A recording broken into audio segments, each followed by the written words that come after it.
la parte anterior, y luego de un lado y del otro lado de la parte posterior. Y después comparan, ¿no? Entonces, eso es muy importante. Cuando cuando uno ausculta, debe hacerlo en ese orden, en el orden que está ahí en la lámina. Primero murmullo vesicular, o sea, busca el murmullo vesicular en ambos campos pulmonares, tanto en la parte anterior y posterior y lateral derecha, sobre todo. Y luego los soplos. Los soplos son modificación del murmullo vesicular, que al entrar y salir el aire encuentra ciertas alteraciones en el aparato respiratorio. Puede ser parénquima, pleura, etc. Entonces, que van a dar origen a soplos. Luego uno describe ruidos agregados y al final recién hace la voz auscultada. Hay unos que auscultan también a tos. Bien, entonces pasamos a la siguiente lámina. La lámina es de Suros. Yo las he puesto ahí para que vean todo lo que es murmullo vesicular.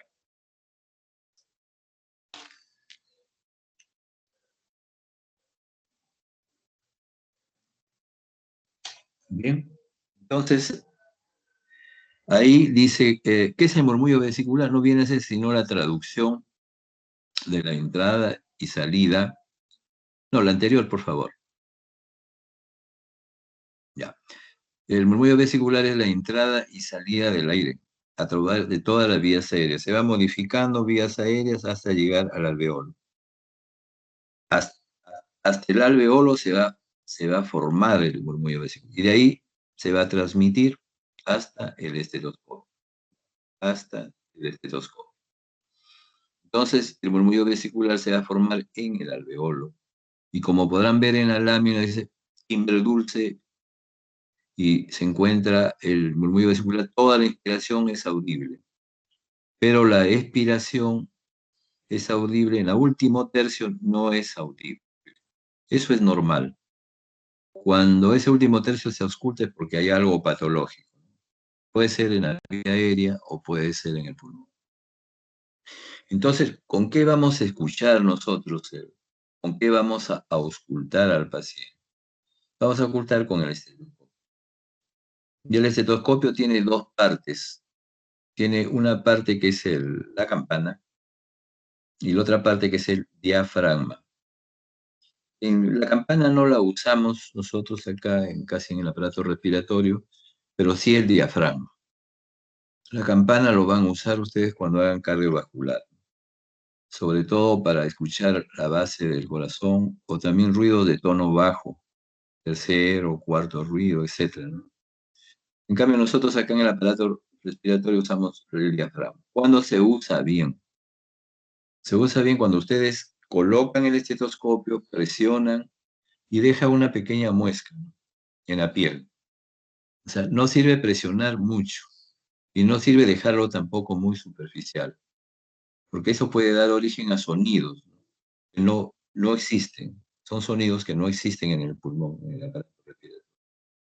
Entonces le puede dar una idea inadecuada. O sea, presiona el diafragma y deja una pequeña muestra. Entonces, lo primero que vamos a escuchar, ya dijimos, es el murmullo vesicular. Entonces, en nuestra historia que vamos a colocar nosotros, vamos a colocar el murmullo vesicular presente normal en ambos campos pulmonares, tanto en la parte anterior, posterior y sobre todo lateral derecha. No se olviden de hacer eso. Es muy necesario. Siempre muchos van a escuchar de frente los ruidos agregados. Una rutina casi eso. Incluso en nosotros los médicos, ¿no? Pero no debe ser así. No debe ser así. Bien, seguimos a la siguiente lámina. Bien. Miren, yo les recomiendo escuchar. Hay un doctor, La Sal se llama. En ese YouTube, ese doctor, La Sal es un argentino. Me parece que en la parte de auscultación les ponen una serie de sonidos que son muy interesantes. Como por ejemplo, ahí les ponen sibilantes, les ponen sucrepitantes, crepitantes, crepitación, y algunos uno que otro soplo, ¿no? De todas maneras, van a escuchar ahí los sonidos muy bien. Les recomendaría que lo revisen. Está en YouTube. Pueden escuchar. Doctor, disculpe, ¿cómo se llama el Sí, doctor? la sal, es la sal. Ay, Sí. ya, Y gracias. ahí está como auscultación. Ya, después creo que lo vamos a jalar para la clase que viene, por lo menos práctica nuestra, pero sería bueno que todos lo escuchen, todos los del aula. Estaba pensando colocarlo hoy antes, pero como la clase es a las 10, yo pensaba si es a las 11 vamos a tener un tiempo para poder escucharlo primero a él y después yo explicarles. Pero en todo caso van a encontrar ahí, en ese YouTube van a encontrar. El doctor Lazar les habla, por ejemplo, de una respiración laringotraqueal y les habla de una respiración traqueobronquial. La traqueobronquial les dice que se encuentra prácticamente casi por el maniobro esternal, ahí se escucha, donde se bifurca la tráquea en los dos bronquios, con bifurcación de la tráquea por los dos bronquios. Ahí se escucha la laringotraqueal. Pero la traqueobronquial. La laringotraqueal es la que se escucha en la zona supraesternal. Los que ¿tienen estetoscopio a la mano o no? Ya con los de mi grupo lo hemos hecho, pero los que tienen estetoscopio a la mano o no tienen ninguno, y ya de repente estoy hablando, bueno, para los que Sí, tienen, ya, perfecto. Entonces, los que tienen el estetoscopio con el diafragma, colóquense encima de la zona supraesternal, o sea, donde está la tráquea, y respiren. Ya, yo les voy a ir explicando todo lo que van a encontrar. Ahí van a encontrar una respiración intensa. Ahí, como dice en la lámina, áspero, pero sobre todo es tono elevado, ahí encima de la zona supraesternal. Después van a encontrar los dos tiempos, ¿no? Los dos tiempos, pero con una expiración prolongada. Y la expiración tiene un tono más elevado que la inspiración. O sea, la expiración tiene un tono más elevado que la inspiración. Después hay otra cosa importante ahí. Hay un espacio, un pequeño espacio entre inspiración y expiración. Un pequeño espacio. Inspiran, un pequeño espacio y después se vuelve la expiración. Entonces, esa es la respiración laringotraqueal. Ahora, vayan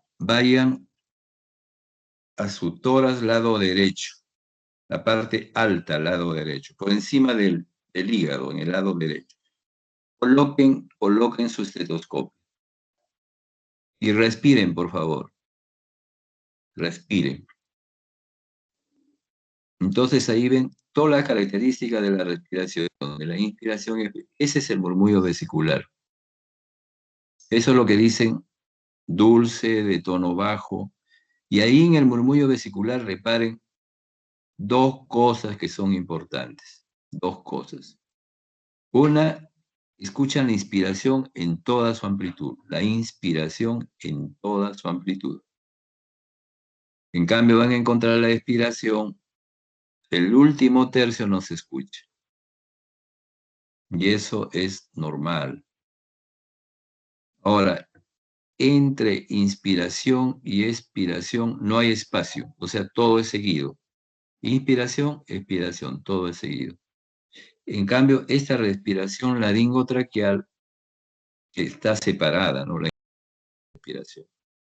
Y la expiración es más prolongada. Eso lo diferencia del murmullo vesicular. Ahora, ¿escucharon o no escucharon? A ver, los que tienen estetoscopio, ¿escucharon? A ver si me responden. sí, sí, doctor. Correcto. Perfecto. Perfecto. Entonces, cuando ustedes escuchen este tipo de respiración laringotraqueal, que le dicen también bronquial, en el pulmón es patológico. Esto que están escuchando en la zona supraesternal, lo escuchan en el pulmón, es patológico.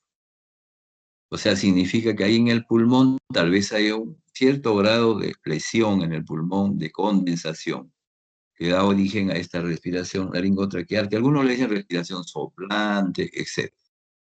Y que es el preámbulo de un soplo tubario. O sea, si se consolida más ese tejido que está en el pulmón, da origen a un soplo tubario. Y lo vamos a ver a posteriori. Bien, entonces quedó claro eso, ¿cierto? Vamos a seguir a la siguiente lámina.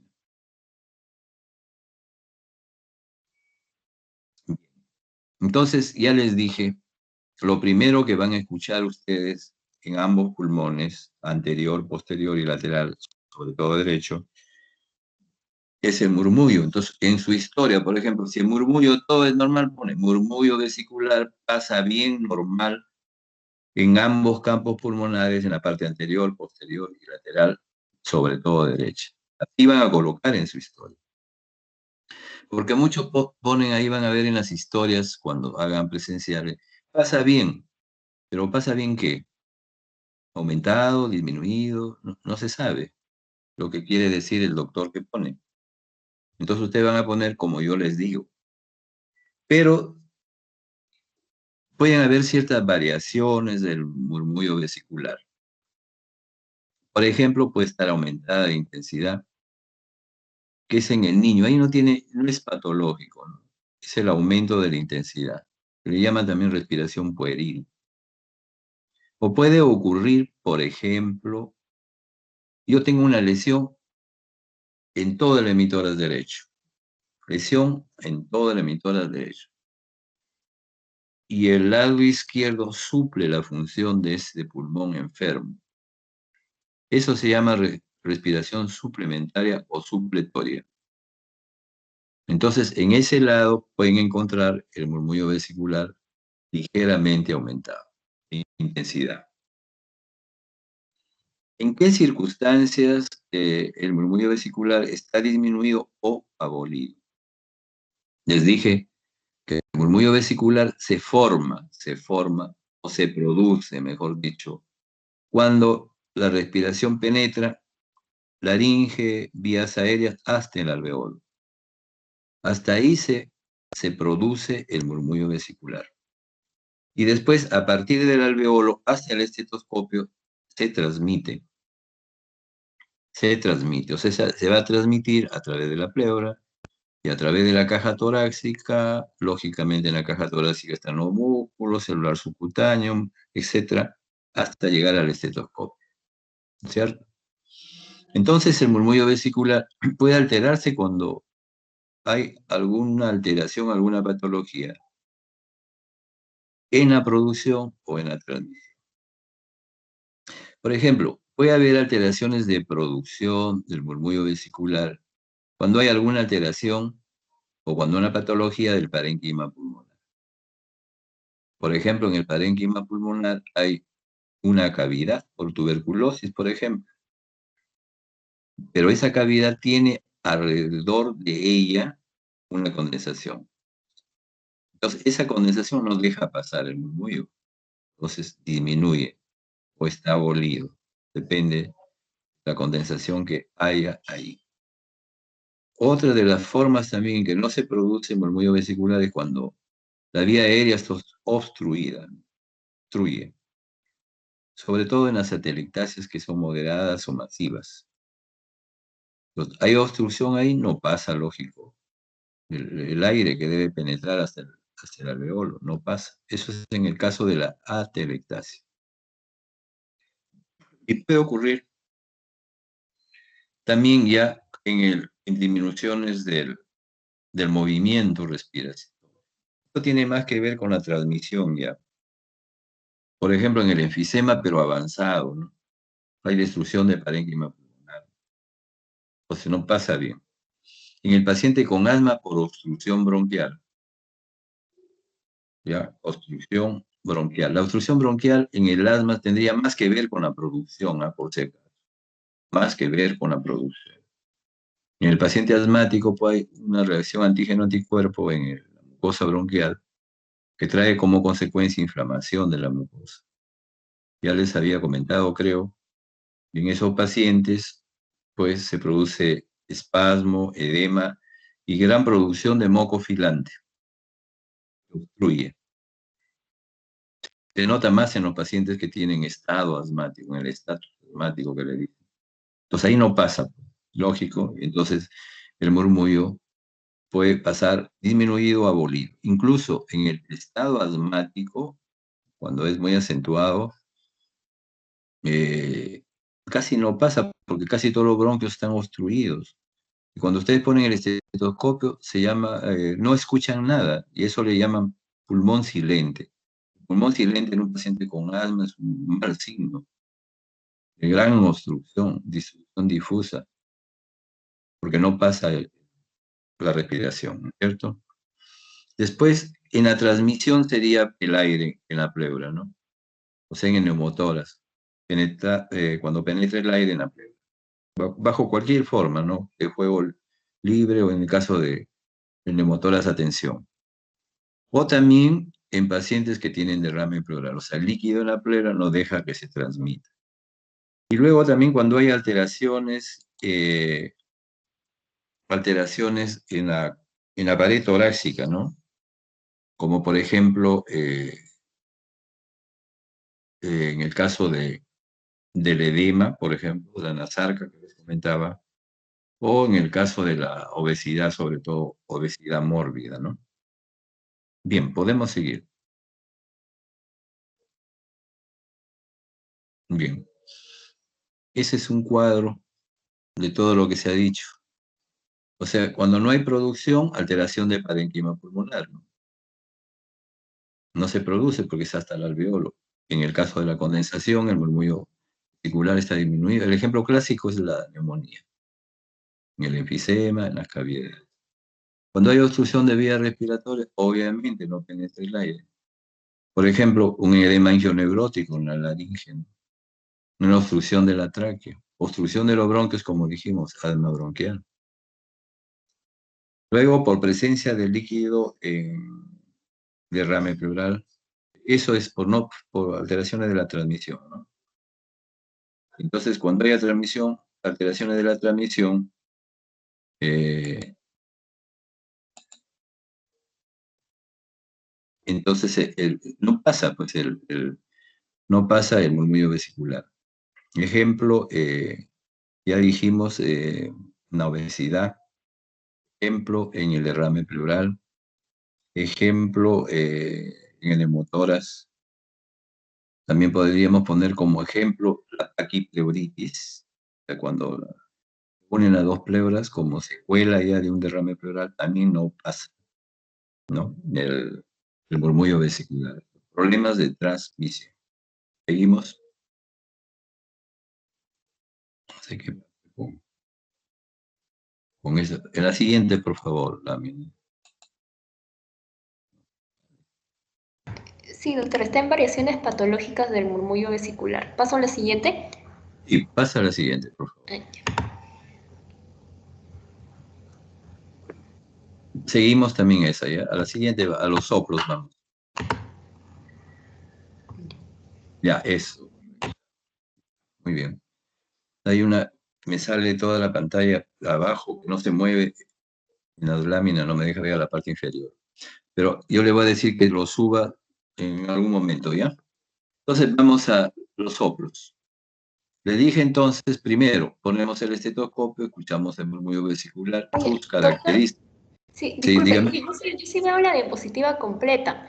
O si no, al costado de la manito hay 3 puntos. Si puede hacer clic allí.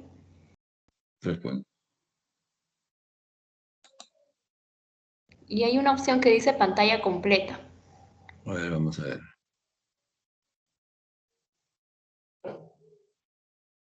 Sí, ahí está.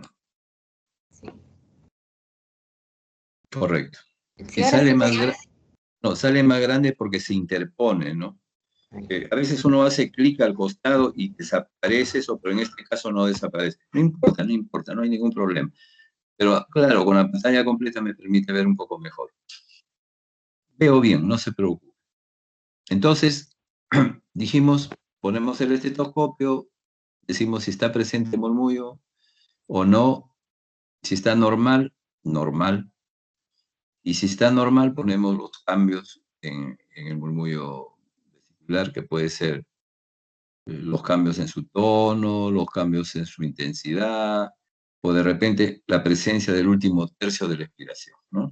Que está, por ejemplo, en el enfisema y en el asma. Luego pasamos a los soplos. Y pasamos después luego a los soplos, porque el soplo es modificación del murmullo vesicular. Es una modificación, porque encuentra un medio, alguna patología que va a modificar el murmullo y lo va a convertir en soplo. Los soplos más frecuentes son el tubario, el cavitario, el pleural y el anfórico. Vamos a ir uno por uno. Soplo tubario, su onomatopeya le dice AEO.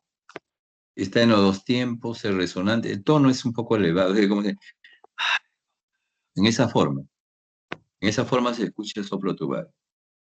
Entonces, si ustedes ven ese YouTube que les dije ahí, creo que pasa un soplo tubario. Entonces, para que haya soplo, el soplo tubario tiene una característica también especial, que no está acá en el cuadro. Es de que se irradia, no está localizado. Eso lo diferencia de los otros soplos. Para que haya soplo tubario es esencial que haya condensación, no se olviden de eso. Condensación. Por ejemplo, en la neumonía es indispensable que haya condensación. Que esta condensación sea superficial, sea amplia. ¿Ya? Superficial y sea amplia. Es muy importante eso. Entonces, esos dos datos son de gran importancia y que la vía aérea sea permeable. También es necesario que a esa condensación llegue un bronquio de 4 milímetros de diámetro. O sea, hay varios requisitos para que haya soplo tubario. No todos los pacientes con condensación tienen, pues, por eso soplo tubario, pero generalmente la mayor parte. Ejemplo, neumonía. En esos pacientes que tienen soplo tubario también uno puede encontrar broncofonía, pictoriloquia, afro. Correcto. Lo de abajo no lo tengan en cuenta, un bronquio de 2 centímetros, no. Tiene que llegar un bronquiolo de 4 milímetros de diámetro. Luego el soplo cavitario. La onomatopeya es O. Es 2 tiempos, pero a predominio inspiratorio. Y ahí le dicen el tono bajo y el timbre de oquedad. Bueno, eso es lo que dice, es muy declarativo, ¿no? Pero una forma de compararlo, el soplo cavitario es, tal vez muchos de ustedes han escuchado esas conchas de mar grandes que hay, se le colocan el oído y no hay una resonancia, igualito es, igualito, porque en el soplo cavitario hay una cavidad igualito, ¿no? Y con las mismas características ahí de la concha de mar, ¿eh? Entonces, es un soplo en O, no se olviden, es localizado, sobre todo inspiratorio, 2 tiempos. Para que exista soplo cavitario es esencial que haya cavidad, ¿ya? Que haya cavidad. Ahora, esa cavidad debe medir más o menos 4 centímetros. Y esa cavidad tiene que estar limpia, no debe estar ocupada, tiene que tener unos bordes lisos, o sea, muchas características, ¿no? Y a esa cavidad tiene que llegar un bronquio de 4 milímetros de diámetro. Y lógicamente la vía aérea tiene que estar permeable, porque si no, no hay soplo. Entonces ya saben que para el soplo cavitario tiene que haber cavidad. Nosotros vemos mucho el soplo cavitario en los pacientes que tienen tuberculosis, en donde hay una cavidad. Y alrededor de esa cavidad, es otro requisito que me olvidé de decirles, que alrededor de la cavidad haya tejido pericavitario. Tiene que haber tejido pericavitario, porque las cavidades que no tienen tejido pericavitario no, no hacen soplo cavitario. Importante. Entonces, como hay tejido pericavitario, también en ese paciente podría haber broncofonía o pectoriloquia, ¿no? correcto. Y otras patologías pueden tener cavidades. Por ejemplo, un quiste hidatídico evacuado alrededor del cual se inflamó, se formó un tejido pericavitario, con todos los requisitos, ¿no? A veces en absceso, dicen los libros, y también dicen los libros, yo no he escuchado eso tampoco, en los pacientes que tienen bronquiectasias saculares. O sea, una bronquiectasia que tiene como un saco, ¿no? Y como la bronquiectasia a veces, no a veces, casi siempre se inflama, entonces se forma una inflamación alrededor del saco y se forma como una especie de tejido pericavitario. Y ahí podría haber un soplo cavitario. Yo nunca lo escuchaba, nunca. Pero está escrito en los libros, es bueno que lo sepan. Pero la causa frecuente de soplo cavitario es las cavidades tuberculosas. Luego, el soplo pleural. El soplo pleural es un soplo en E, es la onomatopeya. Es expiratorio este soplo, expiratorio. Es un soplo en E, débil, bien débil, tono bien bajo. Entonces, así, bien bajo, es el soplo pleural. Lógicamente, cuando hay soplo pleural, el paciente tiene derrame pleural, ¿no? Obviamente. Y ese derrame pleural tiene que tener también características especiales. O sea, tiene que ser moderado. Es un derrame masivo no produce soplo pleural y un derrame que tenga poca cantidad de líquido tampoco. Entonces, tiene que tener características. Ese derrame moderado tiene que presionar el parénquima pulmonar y formar una especie de colapso. O que haya una patología ahí, en esa zona del parénquima pulmonar. Entonces, ahí llega el bronquio de 4 milímetros. Lógicamente, la vía aérea siempre permeable. O sea, la corriente de aire, cuando uno habla, perdón, cuando uno respira, va hacia ese bronquio de 4 milímetros. Ese bronquio de 4 milímetros llega a esa especie de colapso, se transforma y después llega al líquido pleural y se transforma a su vez, dando origen al soplo pleural. Más difícil, ¿no? Porque tiene más requisitos. ¿Por qué tiene importancia semiológica y también podríamos decir clínica? Tiene importancia porque cuando ustedes encuentran un soplo pleural, ustedes están pensando que ese derrame es inflamatorio. Los derrames no inflamatorios, por ejemplo, insuficiencia cardíaca, por ejemplo, insuficiencia renal aguda crónica, por ejemplo, síndrome nefrótico, todas las hipoalbuminemias, por falta de ingreso de albúminas, por falta de producción o por pérdida, por ese digestivo renal.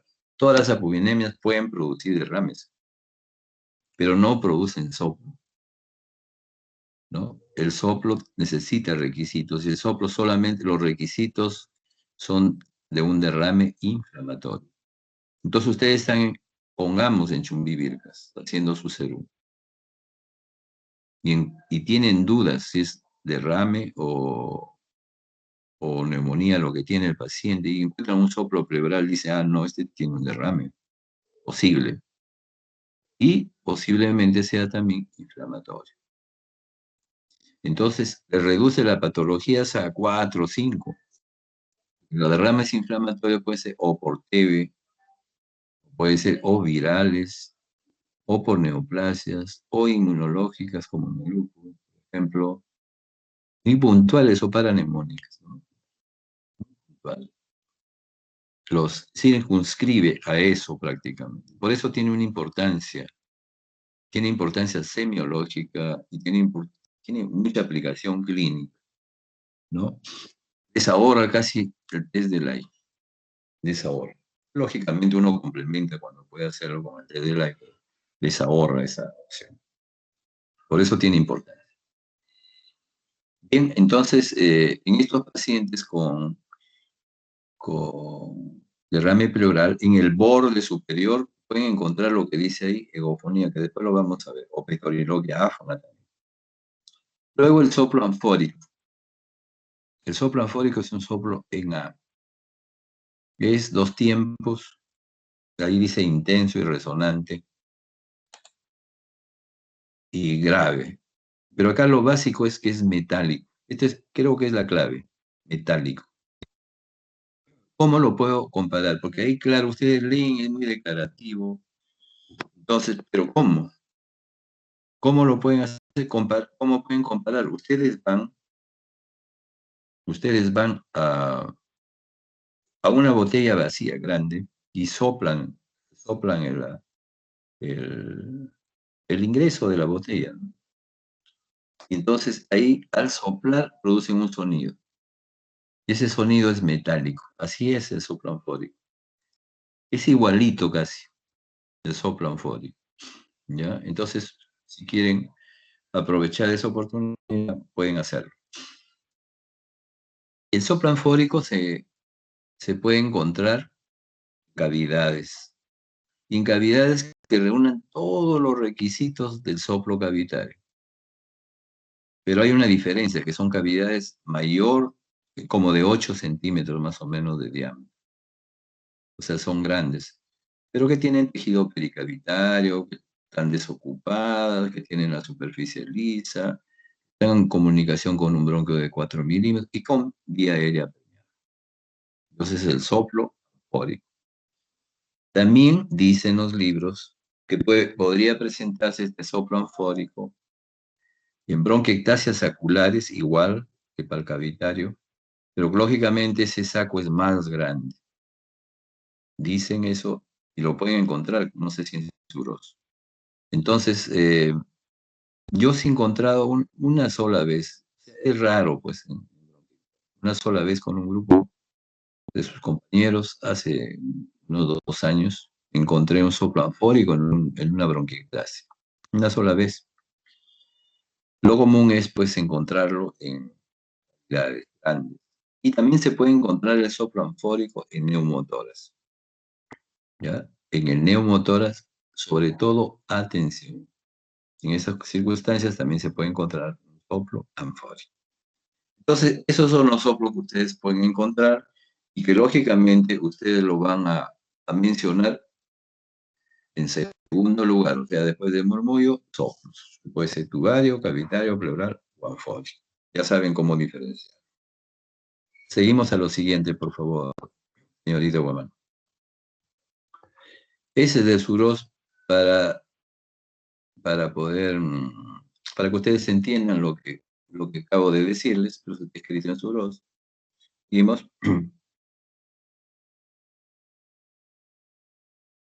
Bien, entonces, después, en tercer lugar, ustedes escriben los ruidos agregados, ¿no? Ruidos agregados. Ya los ruidos patológicos. Se llaman estertores orales. Estos ruidos pueden ser continuos o discontinuos. Esto según la literatura norteamericana lo describe así. Yo he hecho una mistura entre la literatura norteamericana, no americana, sino norteamericana, y la literatura clásica, ¿no? Es que nosotros siempre hemos aprendido, que está en los libros de semiología clásicos. Entonces, una mistura, tratando de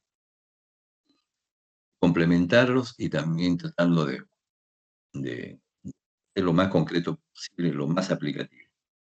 Entonces, en primer lugar, tenemos sonidos continuos que se llaman roncus de la tráquea. Hay un sonido ahí que puede ser, que se llama cornaje. Se presenta en los dos tiempos a predominio inspiratorio y se suena como el pito de un barco. Bueno, yo lo he escuchado también una sola vez, en un paciente que tenía una artritis reumatoide y que tenía estenosis de la tráquea, y ahí cerca de la laringe. Y se escuchaba como a 2, 3 metros el cornaje. No es común, pues, es de vías respiratorias altas. Luego el ronco de tráquea, que proviene de tráquea, o sea, inflamación en la tráquea, se producen secreciones que al entrar y salir el aire producen un sonido como ronco o como ronquido. Está en los dos tiempos a predominio respiratorio. Luego los sonidos que provienen de los bronquios, que también se llaman estertores secos, son los roncantes.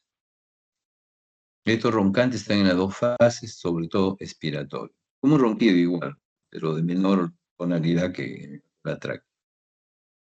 Luego, los sibilantes, estos sibilantes es como un silbido. Ahí en el YouTube sí van a encontrar esto, sí, está bien claro, el sibilante se escucha muy bien. Es un sonido como silbido, está en los dos tiempos, sobre todo expiratorio. Nos traduce siempre obstrucción bronquial, ¿ya? Obstrucción bronquial.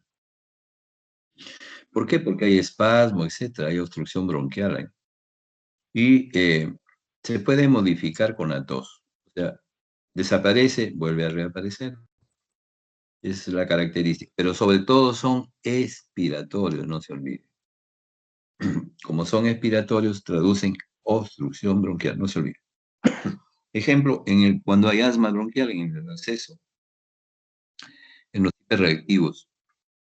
Y después puede haber obstrucción bronquial también en pacientes que tienen problemas crónicos, como el POC, la fibrosis, etc.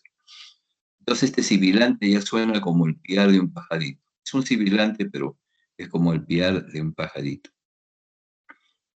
que traduce compromiso bronquial larga data.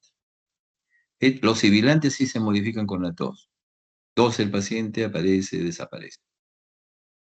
Y por último hay un término que se llama wheezing, ya, wheezing, que es un sibilante localizado en sí, ¿no? O sea, ustedes colocan el estetoscopio en el tórax, por ejemplo, en la parte anterior, y encuentran ahí un sibilante localizado. Ese sibilante localizado traduce compromiso obstructivo localizado. Se presenta, por ejemplo, en el cáncer, ¿no? Que obstruye el bronquio. Seguimos a la siguiente, por favor. Estos sonidos son discontinuos. Ruidos, estertor claro. Se producen en los bronquios, se llaman estertores húmedos, y el signo es el suprepitante, que es dos tiempos, inspiratorio, expiratorio, y que es como un burbujeo, como el burbujeo del oxígeno, igualito. ¿No? Cuando van a tomar un jugo en algún sitio, les dan la cañita y empiezan a soplar, se produce un sonido, ¿no? Un burbujeo, así parecido, es sucrepitante. O sea, dos tiempos, inspiratorio y expiratorio. A veces hay dudas con el sucrepitante y ustedes colocan el estetoscopio y dicen, yo no sé si es sucrepitante o crepitante. Entonces, si lo hacen toser al paciente y se modifica con la tos, es sucrepitante y vuelve a reaparecer. Es importante esto porque el sucrepitante traduce compromiso bronquial. Si un paciente tiene fiebre, expectoración, primero blanquecina, después purulenta, etc. Ustedes van, colocan el estetoscopio, encuentran sucrepitantes, es posible que tenga una bronquitis aguda, ¿no? Bronquitis aguda. Es importante poner. Luego, los estertores húmedos que provienen del alveolo. O sea, en el alveolo se coloca un tejido inflamatorio ahí en el alveolo, como una película. Entonces, cuando el paciente inspira, al final de la inspiración se rompe la película y produce un sonido fino. Es como si estuvieran estrujando su cabello. Estrújalo, si ustedes pueden estrujarlo, creo que a lo mejor las señoritas, en su oído, y si hay un sonidito, así es el crepitante. Es un sonido fino. Final de inspiración, no se olviden. Es inspiratorio, final. Traduce compromiso alveolar. Por eso no se modifica con la tos. Está en la condensación, en las neumonías. Después hay otro sonido que se llama velcro. Es una crepitación en sí este velcro. Este velcro dos tiempos. Dos tiempos. Es como si ustedes pisaran hielo. ¿Ya? Como si pisaran hielo. Así más o menos. Así suena. Y no se modifica con la tos. Está en los procesos intersticiales, en la fibrosis pleural. Y luego, en la pleura puede producirse un sonido, mejor dicho, por alteración de la pleura, un sonido que se llama frote. Generalmente la pleura está más cercana en la parte posterior, un poco pegado a la zona de la columna, parte posterior y hacia abajo.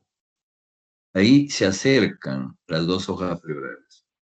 Entonces, en esas zonas es donde, cuando hay inflamación, es más posible que se produzcan los frotes. O sea, cuando ustedes busquen frotes, generalmente busquen en esas zonas, no en las partes altas. Ahí en esas zonas donde pueden tener más contacto. Y el frote se produce cuando hay inflamación de la pleura. O sea, cuando se produce pleuritis. O sea, en un paciente que tiene derrame pleural al comienzo o cuando se reabsorbe el derrame, ahí se pueden frotar las pleuras. Se produce el sonido que se llama frote. Tiene dos tiempos, sobre todo inspiratorios. O sea, inspiratorio y expiratorio, pero a predominio inspiratorio. Y no se modifica con la tos. Es importante ese dato. Ahora, muchas veces uno escucha el frote pleural y uno dice, ¿esto es qué?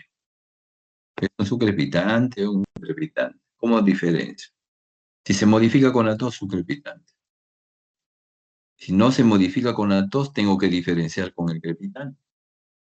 Pues, ¿cómo diferencio del crepitante? Coloco mi estetoscopio y presiono.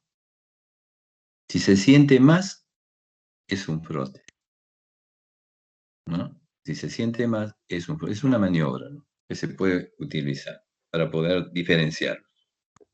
Bien, entonces los ruidos agregados se colocan en tercer lugar en el examen auscultatorio. Y al final vamos a la auscultación de la voz. La siguiente laminita, por favor, señorita Hoffman. Perfecto. Esta es la auscultación de la voz. Para los que tengan estetoscopio, a la mano, se lo colocan en el mismo sitio donde dije, ¿ya? Encima, colóquense en el tercio superior del emisor derecho, en la parte anterior. Emisor derecho, parte anterior, en la parte superior. No tan superior, ¿no? No tan superior. Bien, ahí colocan y digan 33. A ver, digan 33. Ya les hice hacer a los de mi grupo. Lo que sucede es lo siguiente, ¿no? Ese 33, uno siente más la voz en el hombre, porque la voz es grave. Y siente menos en la mujer, pues más aguda. Pero normalmente en ambos, ese 33 debe ser borroso, debe escucharse borroso. Pues si ustedes dicen 33 ahorita y se colocan el estetoscopio, ese 33 debe ser borroso, ¿ya? Eso es normal. Si ustedes escuchan nítido, al toque tienen que hacerse una placa de tórax. Bueno, no creo que haya alguna patología si son asintomáticos, ¿no? Pero bueno, cuando uno coloca el estetoscopio, debe decir 33 y 33 es borroso. Eso es normal. Pero si ustedes escuchan lo que escuchan borroso, lo escuchan de alto tono, alto, muy elevado, o sea, 33, muy borroso, como que retumba ahí, pero borroso. Eso se llama broncofonía. Broncofonía. La broncofonía traduce compromiso alveolar ahí, parenquimal. No tan consolidado, pero hay compromiso parenquimal. Y luego,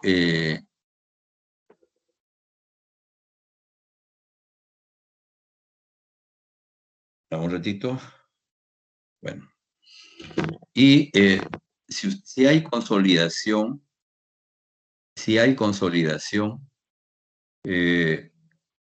van a encontrar ustedes 33 nítido. 33 nítido. Eso se llama pectoriloquio. Pectoriloquio. O sea, cuando ya hay una consolidación, cuando está condensado el tejido. Pectoriloquio. Ahora, si ustedes colocan el estetoscopio en esa misma zona y el paciente le dicen, dígame al oído, como si les hablara con voz cuchicheada. y ustedes escuchan en ese sitio nítido, pero no tan con alta tonalidad, nítido, pero no de alta tonalidad. Eso se llama pectoriloquia áfona. Se encuentra en el derrame pleural, en el borde del derrame pleural, pero que es moderado. Y luego, si en ese borde del derrame pleural colocamos el estetoscopio, por el hecho de que el derrame comprime el parénquima pulmonar, entonces ustedes le dicen al paciente, colocan en esa zona y les diga 33. Y el paciente dice 33, pero en esta forma, así, 33, 3. O sea, como nariz tupida, pero temblorosa. Eso se llama higofonía. Eso se encuentra en los bordes de los derrames pleurales, pero moderados. Los masivos no dan eso, ni lo que son escasos.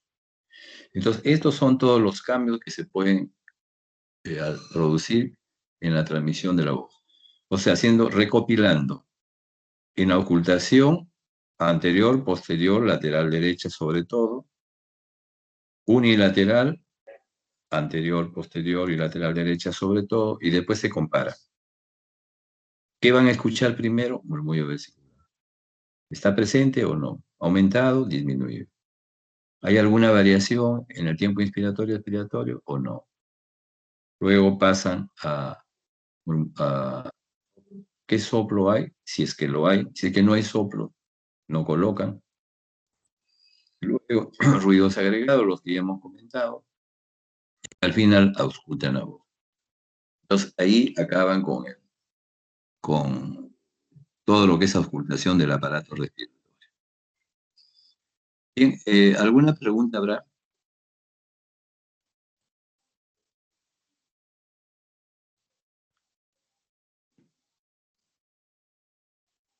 Bien. Como no hay preguntas de hoy, supongo que me han entendido muy bien. Que me han entendido muy bien. Bien, chicos, estaremos conversando el día de insuficiencia respiratoria. ¿Ya? Muchas gracias, señorita Guamán. Buenos Muchas días, gracias, jóvenes. doctor. Gracias, doctor. Buen día. Buen día. Gracias, doctor. Buen día. Muchas gracias, doctor. Les vaya muy bien. Gracias, doctor. Hasta luego, señorita.